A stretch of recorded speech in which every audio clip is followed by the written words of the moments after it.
If this doesn't stop, we won't have a chance to live, us in the Pacific. We are affected by climate change in terms of sea level rise, drastic weather patterns. If this continues, I don't think we have how many years above water.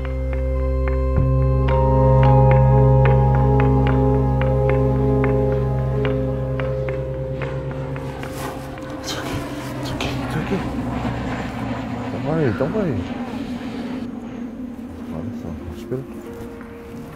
Thank you, Heavenly Father, for this beautiful day. We thank you for the gift of each and every individual gathered here in your presence, Lord.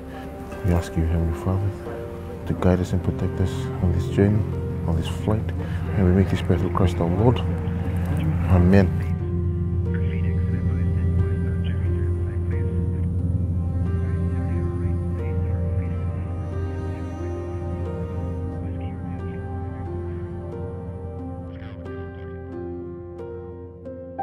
My name is George Nalewa and I'm from Fiji.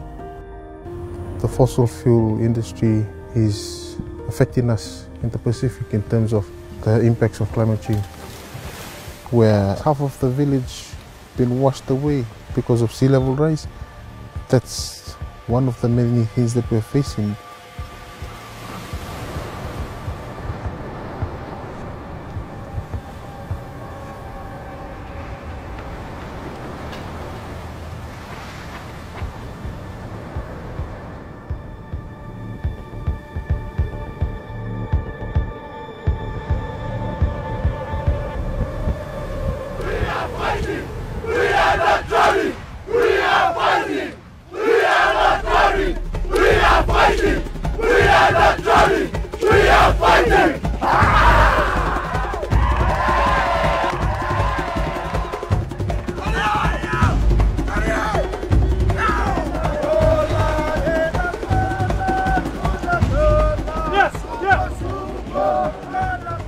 We speak different languages and come from different cultures, but we are connected to the land and we are connected by the ocean.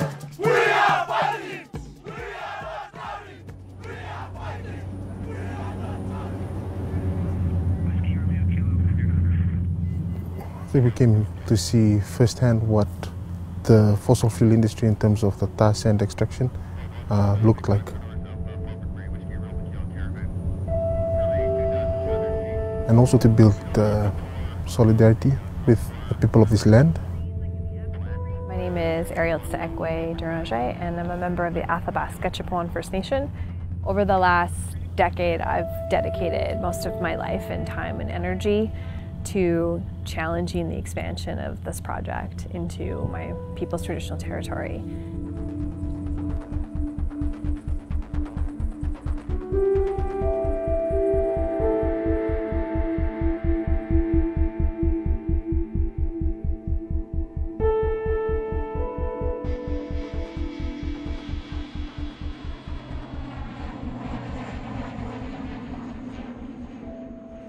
One of the largest projects, double the size of what we saw, is being proposed 16 kilometers from my community.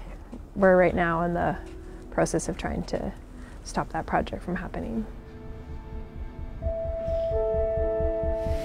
I mean, that's why we're here. We're here to bring our stories of the impacts of climate change. But linking it here and seeing the devastation that it's causing to the people of this land, it's just madness, man.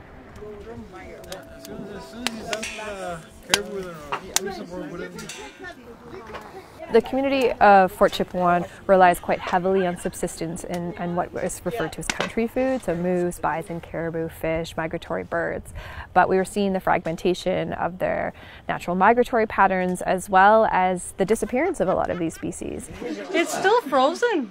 It's still frozen. No, I took it like 2 days ago. 2 days ago? Well, I'm gonna try.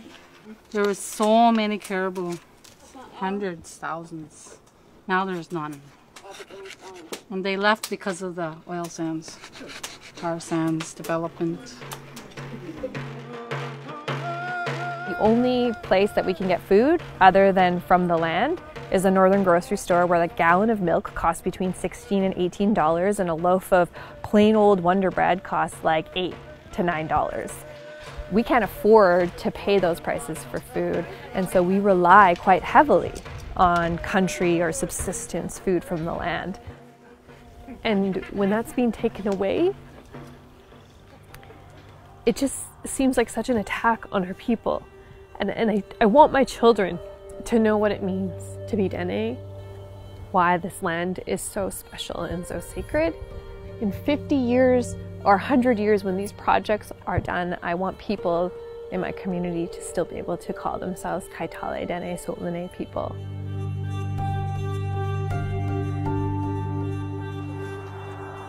So just a feeling of disappointment in humanity. We are also human beings. We have a right to this world, to our land, and it's industries like this that are taking it away. We live in a society that runs off of oil, but we have the ability to change and move into a direction that is in line with Indigenous ideology and protects the security of island nations.